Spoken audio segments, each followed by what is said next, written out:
Welcome to Ab Memorabile from Time Beyond Memory.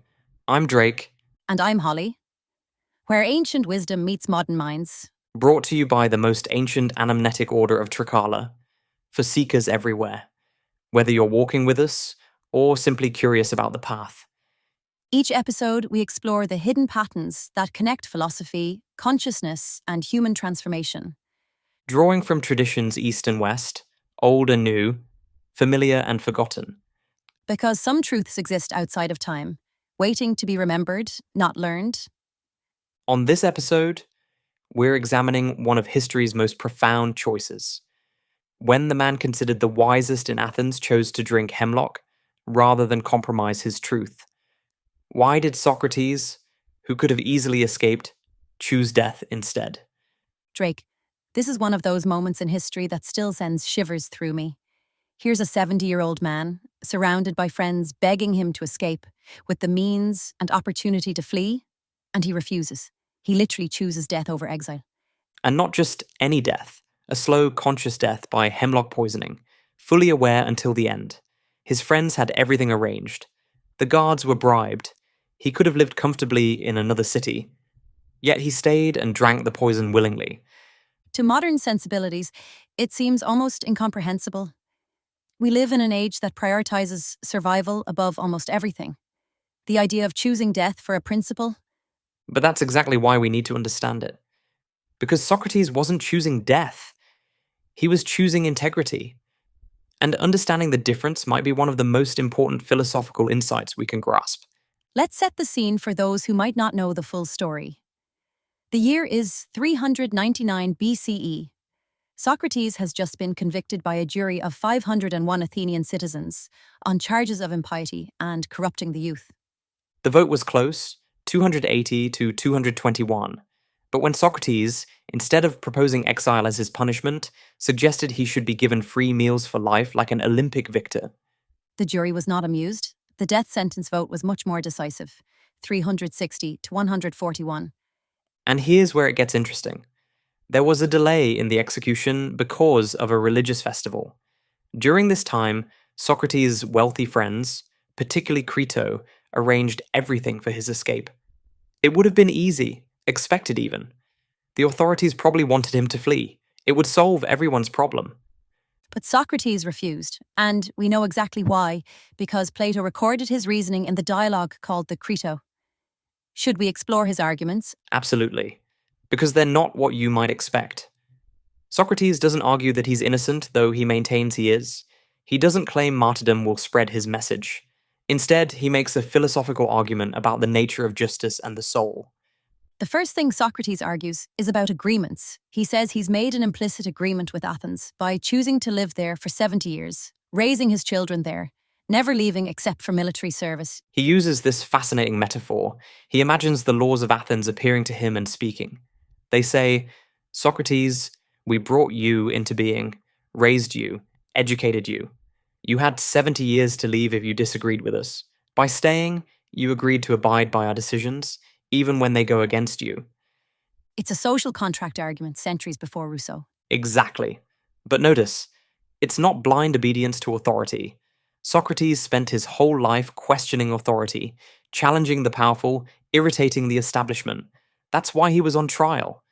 So what's the distinction he's making? Between persuasion and defiance.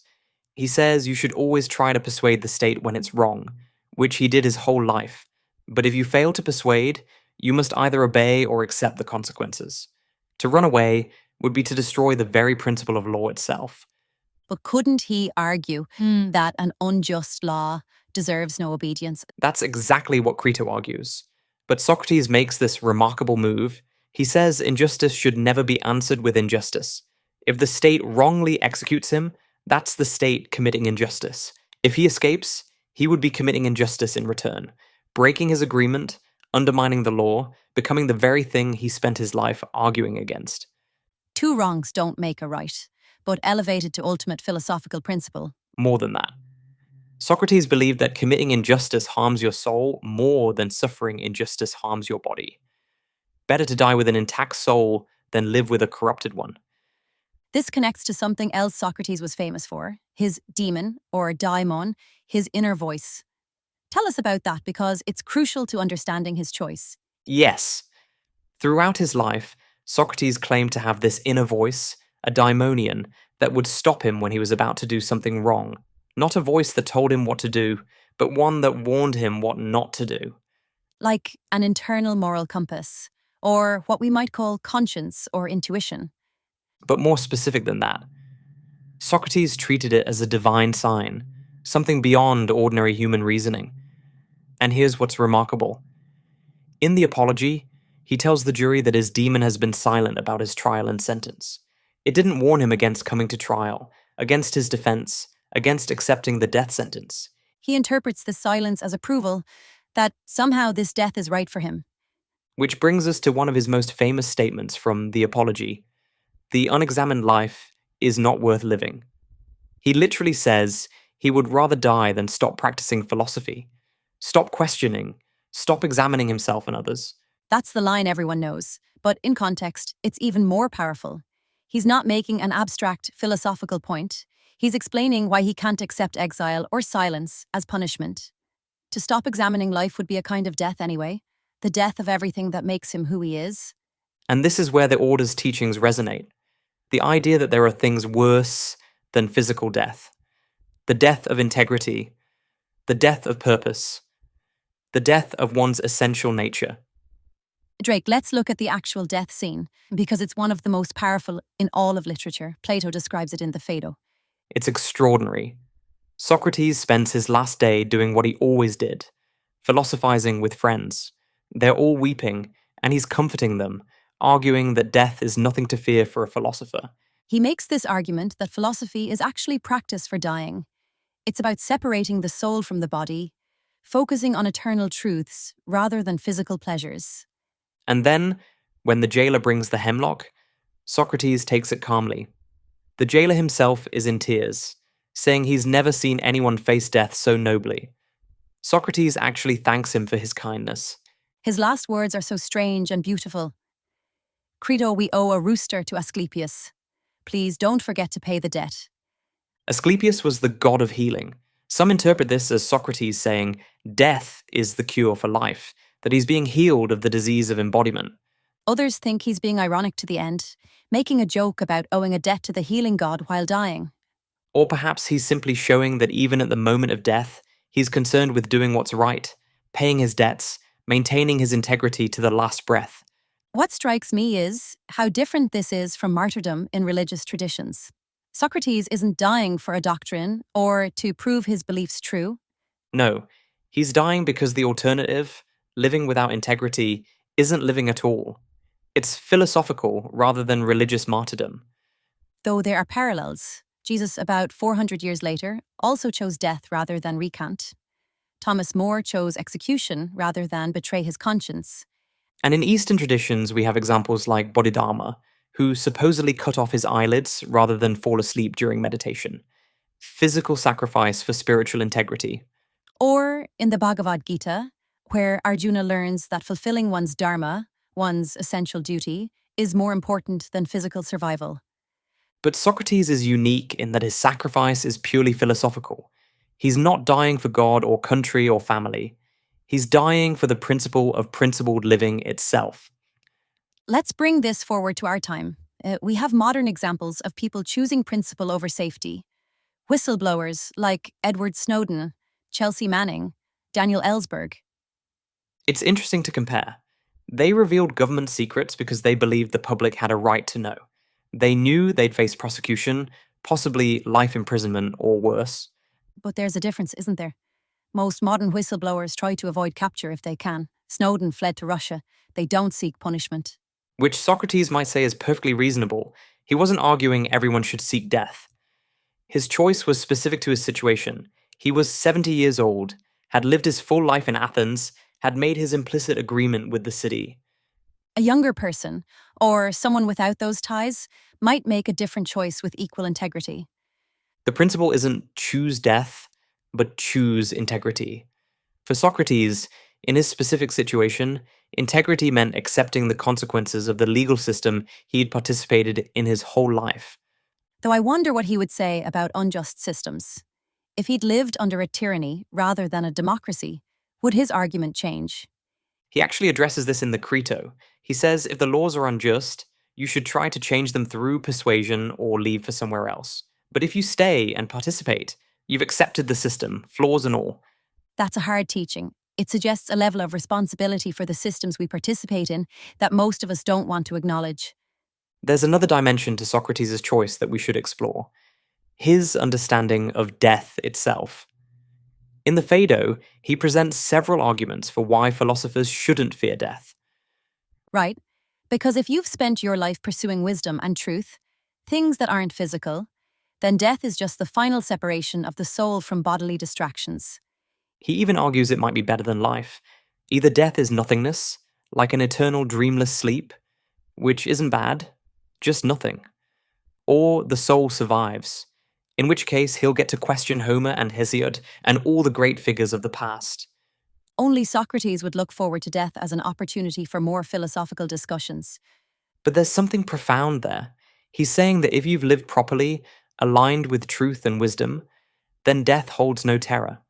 The fear of death comes from attachment to physical pleasures and bodily existence.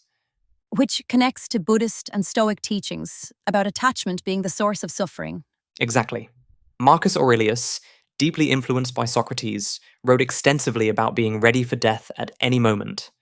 Not through morbidity, but through living fully aligned with virtue. The order teaches something similar, that resistance to transformation, including the ultimate transformation of death, comes from over-identification with temporary forms. Drake, I want to examine the criticism of Socrates' choice because there's a shadow side to this story that often doesn't get discussed. Please, yes. This shouldn't be hagiography. Well, first there's the question of his family. Socrates had a wife, Xanthippe, and 3 sons, one still a small child. His choice to die left them without support in a society where women had few rights. Plato barely mentions them. Xanthippe appears briefly in the Phaedo, weeping, and Socrates has her taken away so he can philosophize in peace. It's rather cold, isn't it? This man choosing abstract principle over concrete family responsibilities. Some would argue that's the price of philosophical integrity. That truly living your truth sometimes requires hard choices that affect others. But others might say it's a form of spiritual bypassing, choosing lofty ideals over messy human relationships and responsibilities. And there's another critique. Was Socrates actually being stubborn and prideful? He could have proposed exile at his trial. He could have been humble rather than provocative. Some see his death as unnecessary, even selfish. The argument being that he could have done more good alive in exile than dead in Athens.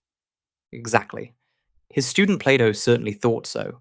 He spent the rest of his life writing dialogues featuring Socrates, trying to preserve and spread his teachings. Imagine if Socrates himself had lived another 10 or 20 years teaching. Though would we remember him the same way? Part of Socrates' power is that he lived his philosophy to its ultimate conclusion. He didn't just teach that truth was more important than life, he proved it.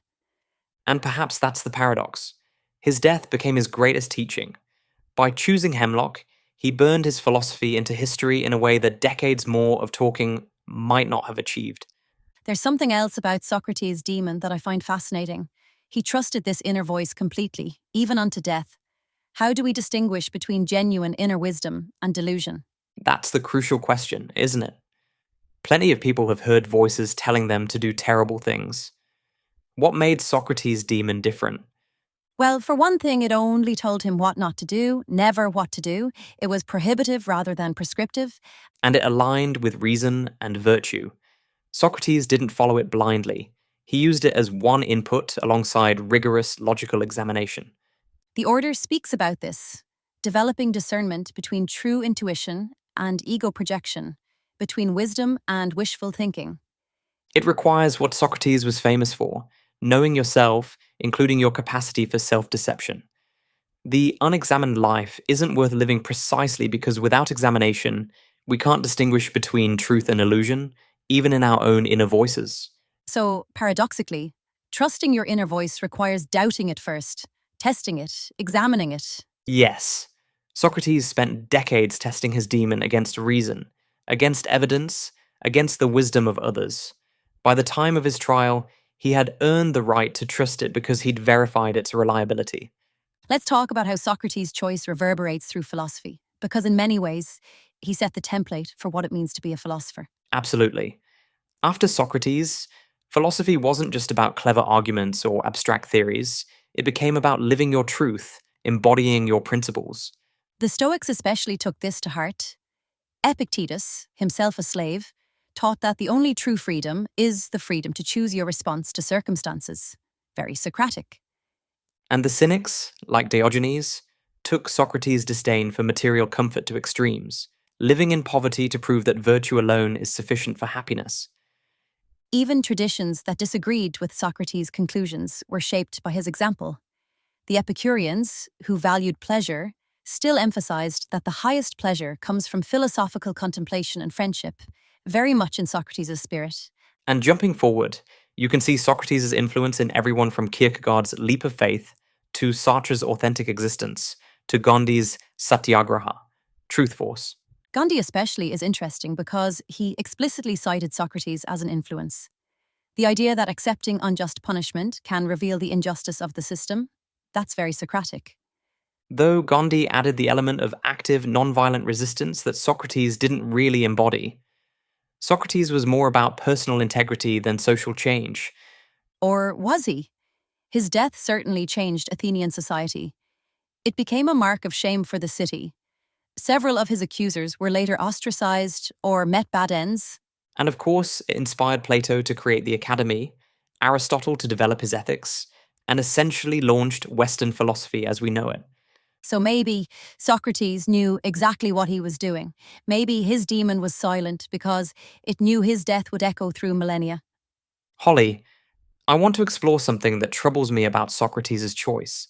There's an absolutism to it that feels dangerous in the wrong hands. How do you mean? Well, the idea that principle matters more than life, that's been used to justify everything from suicide bombers to cult mass suicides. How do we distinguish between Socratic integrity and destructive fanaticism? That's a crucial distinction. I think it comes down to what the principle serves. Socrates died for the principle of rational inquiry, of questioning, of examined living. He wasn't dying for a dogma or to harm others. And he specifically rejected violence. Even in his own defense, he chose persuasion over force. He could have stirred up his supporters. He had many. But he explicitly told them to accept the verdict peacefully. There's also the question of certainty. Fanatics are certain they're right. Socrates was certain only that he didn't know, his famous learned ignorance. I know that I know nothing. He died for the right to keep questioning, not for having the answers. Which is paradoxically both humble and radical. Humble because he claims no special knowledge, radical because he won't let anyone else claim it either without examination. The order teaches something similar. That true wisdom often lies in embracing uncertainty while maintaining ethical clarity. You can not know metaphysically while still knowing morally, if that makes sense. It does. You might not know the ultimate nature of reality, but you can still know that causing unnecessary suffering is wrong, that integrity matters, that truth is worth pursuing even if never fully grasped. Drake, as we near the end, I keep thinking about what Socrates' choice asks of us today. Not to drink hemlock, obviously, but what is the modern equivalent of his stand? Perhaps it's the willingness to speak truth even when it costs us, socially, professionally, financially. The courage to question dominant narratives. The integrity to admit when we don't know something in a culture that rewards false certainty. And maybe it's about choosing meaning over comfort. Socrates could have had a comfortable exile, but it would have been meaningless to him. How often do we choose comfort over meaning? Daily, if we're honest. We stay in jobs that crush our souls, relationships that diminish us, patterns that we know are destructive, because the alternative seems too hard, too risky. But Socrates shows us that there's something worse than death, living as a stranger to yourself, betraying your essential nature. Though we should be careful not to romanticize unnecessary suffering, Socrates wasn't advocating for seeking hardship. He was saying that when hardship is the price of integrity, integrity is worth the price. And each person has to determine what integrity means for them. Socrates couldn't give us a formula, only an example. An example and a method. The examined life. Keep questioning. keep testing, keep refining your understanding of what matters most. It strikes me that this is exactly what the order facilitates. A structured exploration of life's fundamental questions, not to arrive at dogma, but to develop the capacity for philosophical living. Living philosophically in the true sense, loving wisdom enough to let it transform you, even when transformation is uncomfortable. You know, Holly, there's one aspect of Socrates' death we haven't touched on. Its theatrical quality. Athens was the birthplace of tragedy, and Socrates' death is almost perfectly staged. You mean how he essentially directed his own final act? Exactly. He controlled the narrative completely.